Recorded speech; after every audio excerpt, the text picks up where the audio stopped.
بسم اللہ الرحمن الرحیم۔ آج دنیا میں کامیابی کا معیار بدل چکا ہے۔ لوگ سمجھتے کہ جس کے پاس بڑی گاڑی ہے کامیاب ہے، جس کے پاس بینک بیلنس ہے کامیاب ہے، جس کے پاس فالوور، شہرت، عزت، دولت ہو وہ کامیاب مانا جاتا ہے۔ سوشل میڈیا پر ہر دوسرا نوجوان یہی خواب لے کر اٹھتا ہے، میں مشہور ہو جاؤں، میرا نام ہو میرا پروفائل پر، لوگ لائک کریں، مجھے فالو کریں۔ لیکن قرآن ان تمام تعریفات کامیابی کو چیلنج کرتا ہے۔ قرآن کہتا ہے قد افلح المؤمنون، بے شک کامیاب ہوگی ایمان والے۔ یہ اعلان ہے، یہ فیصلہ، یہ پیغام ہے۔ اللہ تعالیٰ نے قرآن میں کامیابی کا ذکر کیا ہے، لیکن جہاں بھی کامیابی کی بات ہوئی ہے اس کے ساتھ ایمان کا ذکر ہوا ہے۔ کامیابی، ایمان، عمل صالح، یہی وہ لوگ ہیں جن کے لیے جنت الفردوس کی ضمانت ہے۔ ابو بکر صدیق رضی اللہ تعالیٰ عنہ وہ مومن جنہیں رسول صلی اللہ علیہ وسلم نے جنت کی خوشخبری دی۔ عمر بن خطاب وہ خلیفہ جن کے عدل سے شیطان بھی ڈرتا تھا۔ عثمان علی رضی اللہ تعالیٰ عنہ جنہوں نے اپنے مال دین پر لٹا دیا۔ علی مرتضیٰ علم، شجاعت، وفا کی پیکر، یہ سب کامیاب تھے کیونکہ یہ سب مومن تھے۔ یہ نہ بڑے عیسویت تھے نہ حکمرانوں کے رشتہ دار۔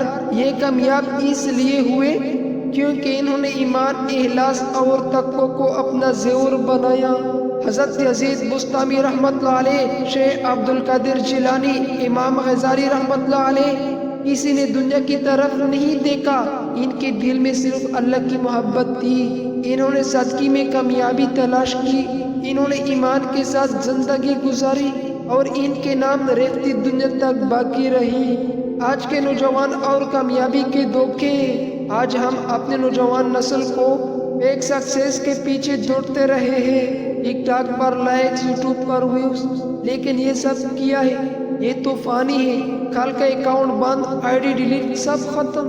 اصل کامیابی وہی ہے جس کا اعلان قرآن نے کہا قد افلح المؤمنون۔ مومن کون؟ نبی کریم صلی اللہ علیہ وسلم نے فرمایا مومن وہ ہے جس سے لوگ اپنی جان و مال کے بارے میں محفوظ رہے۔ مومن وہ ہے جو خود کے لیے وہی پسند کرے جو اپنے بھائی کے لیے پسند کرتا ہے۔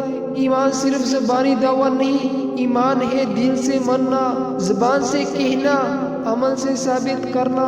اللہ تعالیٰ قرآن مجید میں فرماتا ہے والعاقبۃ للمتقین، آخرت کی کامیابی صرف پرہیزگاروں کے لیے ہے۔ ایمان، تقوی، صبر، کامیابی۔ ایک نوجوان تھا، شہرت کا دیوانہ، رات دن ویوز کا غلام، لیکن ایک دن وہ قرآن کی آیات سن لیتا ہے قد افلح المؤمنون۔ اس دن سے اس کی زندگی بدل جاتی ہے۔ وہ سجدے میں گرتا ہے، آنکھوں سے آنسو بہتے ہیں، وہ دعا کرتے یا اللہ مجھے بھی کامیاب مومن بنا دے۔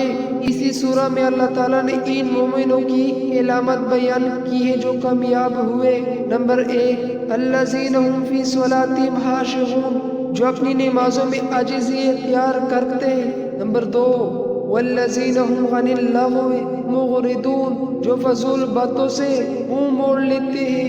نمبر 3 والذین هم للزکاۃ فاعلون، جو زکوٰۃ ادا کرتے ہیں۔ نمبر 4 والذین هم لفروجہم حافظون، جو اپنی شرمگاہوں کی حفاظت کرتے ہیں۔ نمبر 5 والذین هم لأماناتہم وعہدہم راعون، جو اپنی امانت اور وعدوں کی حفاظت کرتے ہیں۔ نمبر 6 والذین هم علی صلاتہم یحافظون، جو نمازوں کی حفاظت کرتے ہیں۔ میرے بھائیوں، میری بہنوں، اگر واقعی کامیاب ہونا چاہتے ہو تو ایمان کو سنوارو، نماز کو مضبوط کرو، قرآن سے جڑ جاؤ، اللہ و رسول صلی اللہ علیہ وسلم سے عشق پیدا کرو۔ یاد رکھو دنیا کی کامیابی وقتی ہے، ایمان کی کامیابی ابدی ہے۔ ملتے ہیں نیکسٹ ویڈیو میں، جب تک کے لیے اللہ حافظ۔